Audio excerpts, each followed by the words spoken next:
সূরা আল মুজাদালা। রহমান রহিম আল্লাহ তাআলার নামে। হে রাসূল, তার কথা আল্লাহ তাআলা যথার্থই শুনেছেন যে মহিলা তার স্বামীর ব্যাপারে তোমার সাথে বাদানুবাদ করছিল এবং নিজের অসুবিধার জন্য আল্লাহর কাছেই ফরিয়াদ করে যাচ্ছিল। আসলে আল্লাহ তাআলা তোমাদের উভয়ের কথাবার্তাই শুনছেন। নিঃসন্দেহে আল্লাহ তাআলা সবকিছু শুনেন এবং সবকিছু দেখেন। তোমাদের মধ্যে যারা তাদের মায়েদের শরীরের কোনো অংশের সাথে তুলনা করে নিজ স্ত্রীদের সাথে জেহার করে, তাদের জেনে রাখা উচিত তাদের স্ত্রীরা কিন্তু কখনো তাদের মা নয়। মা তো হচ্ছে তারা যারা তাদের জন্ম দিয়েছে। এ কাজ করে তারা অন্যায় ও মিথ্যা কথাই বলে। তারপরেও আল্লাহ তাআলা হচ্ছেন মানুষের গুনাহ মোচনকারী ও পরম ক্ষমাশীল। যারা এভাবে তাদের স্ত্রীদের সাথে জেহার করে অতঃপর অনুতপ্ত হয়ে যা কিছু বলে ফেলেছে তা থেকে ফিরে আসতে চায়, তাদের জন্য বিধান হচ্ছে তাদের একে অপরকে স্পর্শ করার পূর্বে একটি দাসের মুক্তি দান করতে হবে। এই বিধানের মাধ্যমে আল্লাহ তাআলা তোমাদের করণীয় বলে দিচ্ছেন, কেননা তোমরা যা করো আল্লাহ তাআলা সে সম্পর্কে ভালোভাবেই অবগত রয়েছেন। যে ব্যক্তি মুক্তি দানের জন্য কোনো দাস পাবে না, তার বিধান হচ্ছে তাদের একে অপরকে স্পর্শ করার আগে একাধারে 2 মাসের রোজা পালন করতে হবে। স্বাস্থ্যগত কারণে যে ব্যক্তি রোজা রাখার সামর্থ্য রাখবে না, তার বিধান হচ্ছে 60 জন মিসকিনকে পেট ভরে খাওয়ানো। এই বিধান এজন্যই তোমাদের দেয়া হচ্ছে যেন তোমরা আল্লাহ তাআলা ও তার রাসূলের উপর ঈমান আনো। মনে রাখবে, জিহারের ব্যাপারে এ হচ্ছে আল্লাহর নির্ধারিত সীমারেখা। যারা এই সীমা অস্বীকার করে তাদের জন্য রয়েছে মর্মন্তুদ শাস্তি। যারা আল্লাহ তাআলা ও তার রাসূলের বিরুদ্ধাচরণ করে তাদের তেমনি ভাবে অপদস্থ করা হবে যেমনি করে তাদের আগে বিদ্রোহী লোকদের অপদস্থ করা হয়েছিল। আমি তো আমার সুস্পষ্ট আয়াত নাজিল করে দিয়েছি। যারা এসব আয়াত অস্বীকার করে তাদের জন্য অবশ্যই অপমানকর শাস্তি থাকবে। যেদিন আল্লাহ তাআলা এদের সবাইকে পুনরায় জীবন দান করবেন, তখন তাদের সবাইকে তিনি বলে দেবেন তারা কি করে এসেছে।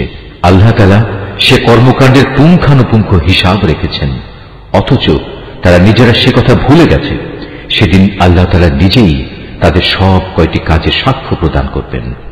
তুমি কি কখনো এটা অনুধাবন করো না যে আসমান সমূহ ও জমিনে যা কিছু আছে আল্লাহ তাআলা তা সবই জানেন? কখনো এমন হয় না যে 3 ব্যক্তির মধ্যে কোনো গোপন সলা পরামর্শ হয় এবং সেখানে চতুর্থ হিসেবে আল্লাহ তাআলা উপস্থিত থাকেন না, এবং 5 জনের মধ্যে কোনো গোপন পরামর্শ হয় না যেখানে ষষ্ঠ হিসেবে তিনি থাকেন না। এ সলা পরামর্শকারীদের সংখ্যা তার চাইতে কম হোক কিংবা বেশি, তারা যেখানেই থাক না কেন আল্লাহ তাআলা সব সময়ই তাদের সাথে আছেন। অতঃপর কিয়ামতের দিন আল্লাহ তাআলা তাদের সবাইকে বলে দেবেন তারা কি কাজ করে এসেছে। আল্লাহ তাআলা সর্ববিষয়ে সম্মুখ অবগত রয়েছেন।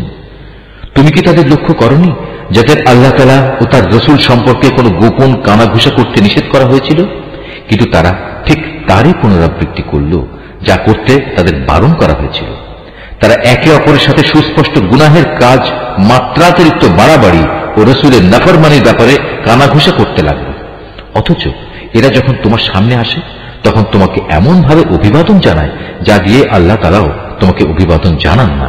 আর এসব প্রতারণার সময় ওরা মনে মনে বলে, আমরা যা বলছি তার জন্য আল্লাহ তাআলা আমাদের কোনো প্রকার শাস্তি দিচ্ছেন না কেন? তুমি তাদের বলো, জাহান্নামই তাদের শাস্তির জন্যই যথেষ্ট। তার আগুনে পুড়ে তারা দগ্ধ হবে। কত নিকৃষ্ট হবে সেই বাসস্থান।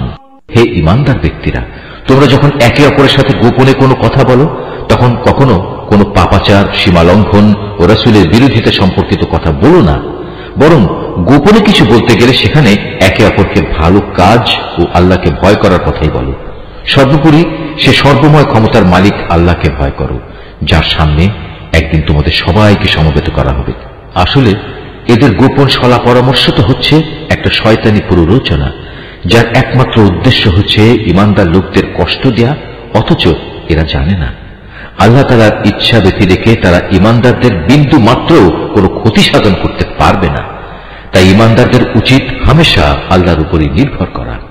হে ঈমানদার ব্যক্তিরা, যখন মজলিস সমূহে একটু নড়ে চড়ে জায়গা প্রশস্ত করে দিতে তোমাদের বলা হয় তখন তোমরা জায়গা প্রশস্ত করে দিও। তাহলে আল্লাহ তাআলাও তোমাদের জন্য জান্নাতে এভাবে জায়গা প্রশস্ত করে দেবেন। আবার কখনো যদি জায়গা ছেড়ে উঠে দাঁড়াতে বলা হয় তাহলে উঠে দাঁড়িয়ে যেও।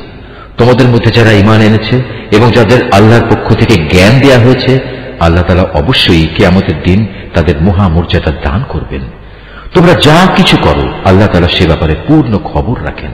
হে ঈমানদার ব্যক্তিরা, তোমরা যদি কখনো রাসূলের সাথে একাকী কোনো কথা বলতে চাও, তাহলে অপ্রয়োজনীয় কথাবার্তা নিয়ন্ত্রিত করার জন্য তোমরা কিছু দান সাদকা আদায় করে নেবে। এটা তোমাদের সবার জন্য মঙ্গলজনক। রাসূলের মজলিসের পরিবেশ ভালো রাখার একটি পবিত্রতম পন্থা। অবশ্য সাদকা আদায় করার মতো তোমরা যদি কিছু না পাও, তাহলে দুশ্চিন্তা করো না, কেননা আল্লাহ তাআলা ক্ষমাশীল ও পরম দয়ালু। তোমরা কি তোমাদের একাকী কথা বলার আগে সাদকা আদায় করার আদেশে ভয় পেয়ে গেলে?